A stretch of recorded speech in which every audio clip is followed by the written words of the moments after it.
They are charitable. They are members in many organizations. And Bilha is a teacher, the gifted teacher who speaks all over in the synagogues in Hadassah, all over. Amazing people, and I am very happy.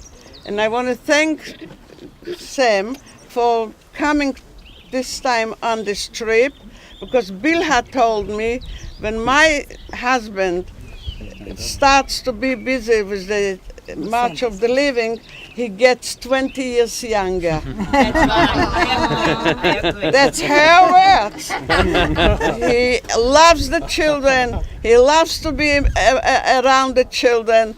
And I can't keep him. He's running always when there's a meeting or whatever, he's running to the meetings. Now she told me, and I said, what? The March of Living? I have never been. I had a reason why I didn't want to come. But I said to myself, it's time, Genya, you should go. So thanks to Sam, my inspiration, I'm here. As a child, Superman was my idea of a hero. He was strong, courageous, and brave. He embodied the qualities that made him super, those that made him an elevated kind of human being. At that time, I had no way of knowing that I would meet someone who prided himself on these qualities and so many more. Sam is a true hero, yet he exists outside the pages of a comic book. More so, he is a hero because of so much more than his Holocaust story. Pick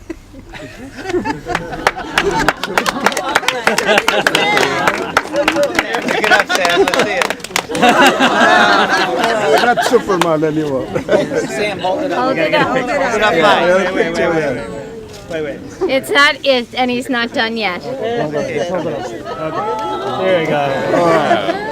Okay. Okay, let's get in here next time. Come on. Go ahead. And he's not done yet. Hold on. Trevor, keep going. While that is so important and valuable to us, he is our hero because of what he stands for, our future. Sam has a positive attitude and encourages each and every one of us to remember the best. Not only to remember the pain, but to remember who we are, to stand up for our heritage, and to be the best that we can be. No matter what our individual beliefs, we are all Jews, and we should always be proud of that. We should never let anyone make any of us feel anything other than that. Sam is strong. He delivers meals to homebound Holocaust survivors. He volunteers an innumerable amount of time to those less fortunate. Sam is brave. He still gives back to us, and even at age 90, he comes on the march, something he has done 10 times. Even when he tells us part of his Holocaust story, he always brings it back to the present. Sam recognizes that it doesn't matter what each individual experiences. What matters most is making a difference in the lives of future generations. The facts of the Holocaust are important as an educational endeavor, as the sheer numbers themselves stick out in our minds. But to Sam, this journey, the march, is about making us better people, making us proud Jews. Sam is courageous. He tells us never to stop caring about others, as it is our job to make a difference, no matter what. That's a good one. Most of all, Sam makes our world a better place, with a permanent smile on his face, helping us to realize the importance of making the most of each moment. In short, while Sam may not always wear a big red S on his chest, he is the greatest superhero to all of us. You don't have a mic. Not yet.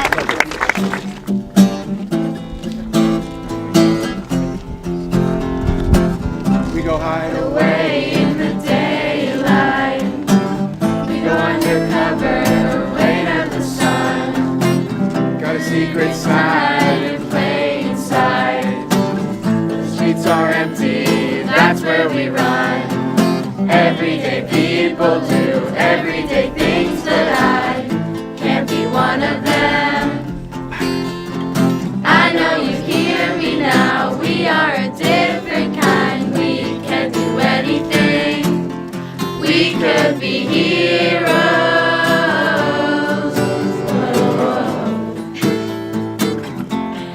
We could be heroes, me and you. We could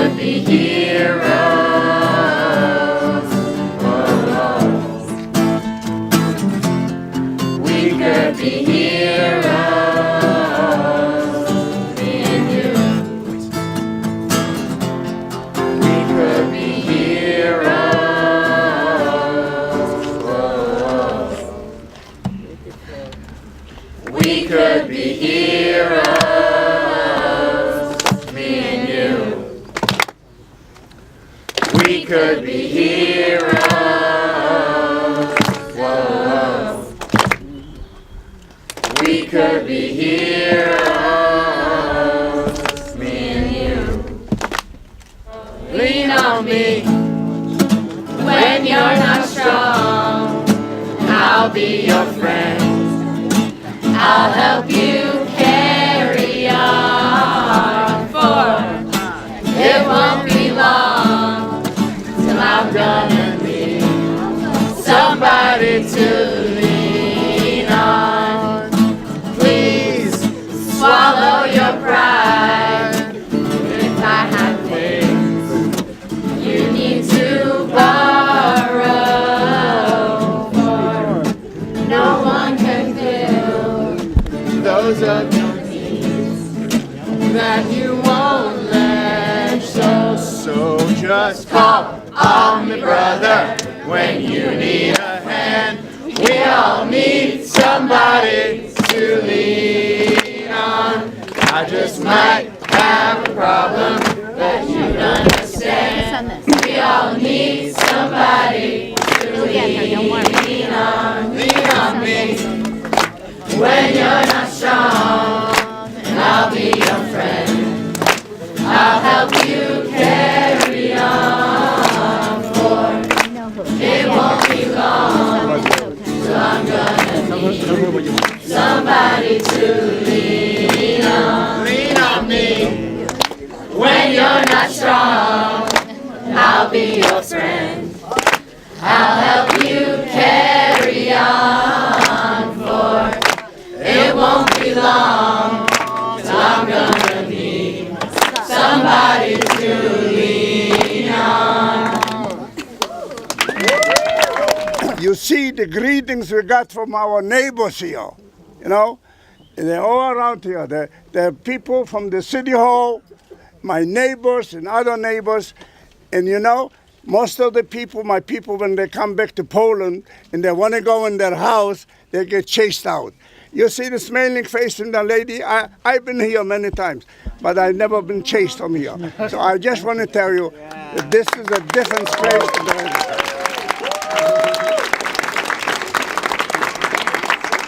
The other thing I want to tell you is, you know, for me this is a homecoming. You would think I'd be sad that I cannot go in my house. I am very happy here. We had here a good life. We had here a good life. Here? I can tell you this. This house, I was not born in this house here because this house was built when I was 7 years old. Yeah, but I was born in this city. My father and my mother were born in this city.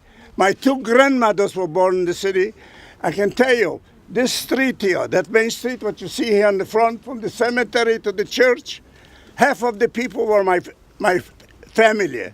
26 cousins on this street. Not to all of them I was talking, anyhow.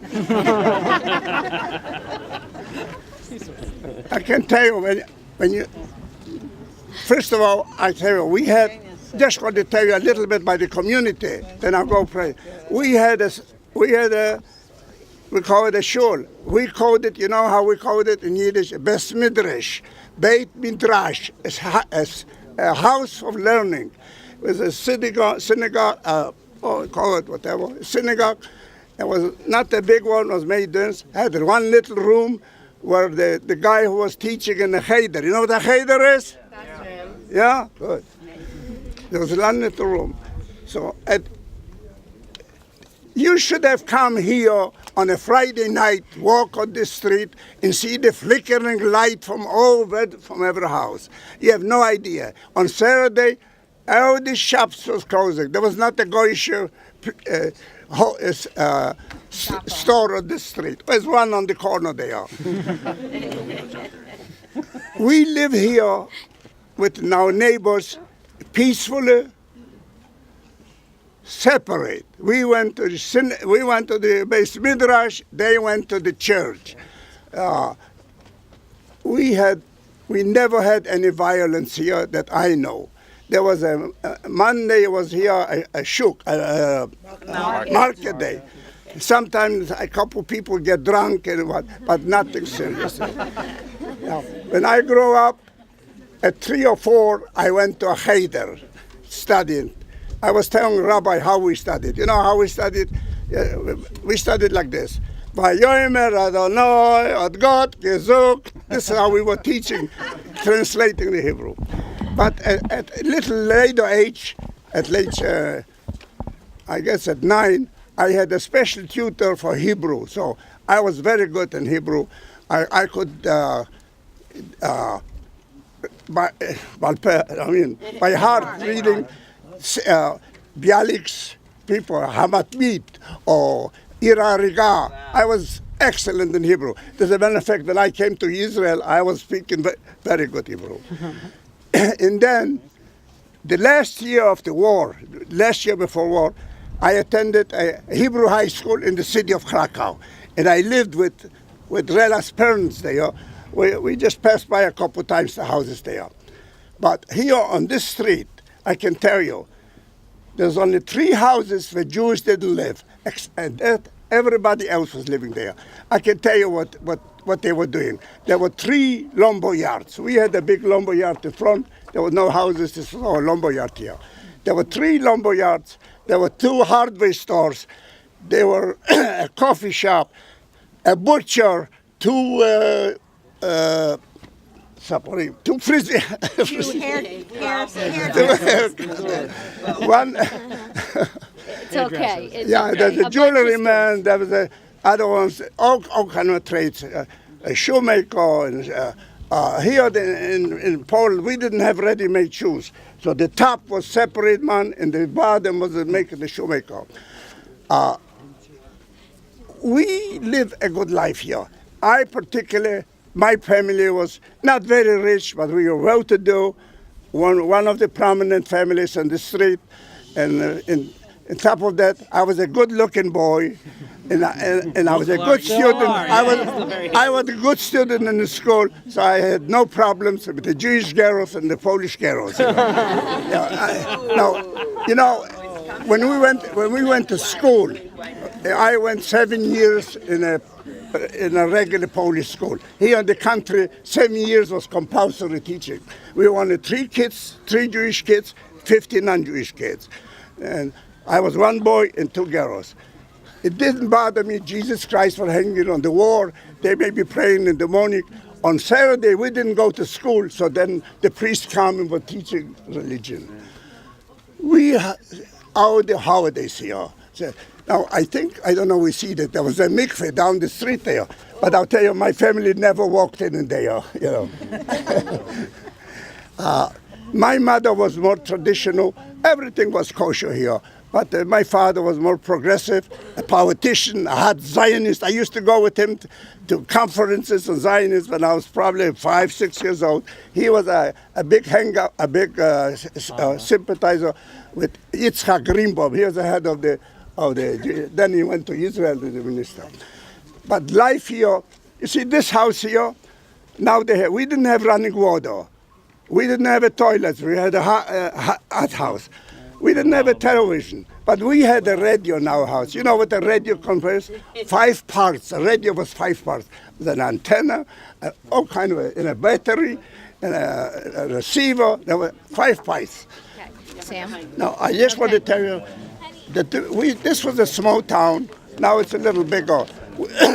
We had a population 2,000, and I was around 60 Jewish families. We were about 10% of the population. But we really was the locomotive who ran the city. All the stores, all the tailors, all the shoemakers, all whatever you want. And we had some poor people too. I know other survivors. I've never met a survivor who is so upbeat, so full of the future, so full of just energy and happiness, despite the tragedies he lived through the war, and you all know what they are now. You've seen them here in person in Poland. And when we were sitting in there in Villa, and Sam's kitchen in early January, and he told us about the march, and he told us he was coming here. And we left, and I said to Rella, you know, this is a once-in-a-lifetime opportunity. We got to figure out a way to get on this march to be here today. And thanks to Julie and Jack, we are, and we're so privileged to be here, and this is just way beyond anything I ever expected. So thank you guys also for sharing in this wonderful moment. I can't tell you what a thrill it is to be here. My roots are also in this town, this very small town in rural Poland. Mother was born My here. mother was born here. My mother and Sam's mother, as you heard from Daniel, were sisters. They grew up here. And I grew up hearing about Kazimierza Wielka, and I came here with my late husband and Daniel and my oldest daughter 15 years ago on a personal family trip with Sam as our guide throughout those incredible 5 days of family history and exploring family history. I've known Sam, I've been privileged, I know him the longest of any of you. I've known him since I was 2. On his first trip to the United States with his wife and his new baby daughter when they came to New Jersey. You were only 2 years old. 3, that's what I said. I was 3 when I first met Sam. And he has been an ever-present part of my life ever since. We are a generation apart, even though we're first cousins, but we have been present for each other at every wedding, bar and bat mitzvah, brit, funerals, anything that matters in my immediate family and Sam's immediate family. We have been together, and now that I've remarried and live partially in Hollywood, Florida, I get to see Sam and Billy even more often. And as you all know, I don't have to go through all his virtues of positivity and positive energy and inspiration. He has been that force in all of our lives, and it is really a tremendous thrill to share that with all of you young people in this town, in this for personal history, our personal historic space. And it is a day that I think we'll all remember and treasure. In all the years that I've been doing this, we've had the privilege of going with so many survivors. You know that we spoke about survivors who have passed. And each one has special personalities. One of the reasons they have special personalities, that's why they're here. It was a combination of luck, perseverance, I don't give a damn. And it's also... Interfere sometimes. Sam never interferes. But in the years that we've gone together, 5, 6, 7 years already together on our marches, along with Max, who's been on many marches with us, and Henny with few, and whoever else I'm forgetting, please forgive me. But it's very, very special to be here at his house. 5 years ago, we started talking about this. I said to Sam, why don't we go to your house? He said to me, let's go. I will tell you that my life has changed ever since I met survivors doing this job for the better, because of who they are and what they've accomplished, and also profoundly what they lost. And I pray, and I know Sam does, and all the survivors do, that none of you will ever have to feel the loss that is in their hearts every day. And the fact that we're here at Sam's home, where he's comfortable, where he had beauty and love and life, and Rella's home, Rella's family's home, that had such beauty and family and life, is so special, not just for me personally, but professionally, and I hope by extension for all of you, that you have this feeling. It's not just about logic, it's about feeling, it's about love, and it's about how are we going to make a difference in that way? How are we going to bring more love into this world instead of more hate and more worrying about that other person? That's what it's about. That's one of the things that Sam taught me. So I hope that all of you will take that with you. So when we went to Sam's house, it made me think of myself sitting on my couch at home, just with my family watching TV, and then all of a sudden getting a giant knock on the door with people holding guns and saying, get out of your house right now, and taking me and being separated from my family. And it just really made me sad and really lucky, because it could have been any of us if I was living in the 1940s, and it's really sad.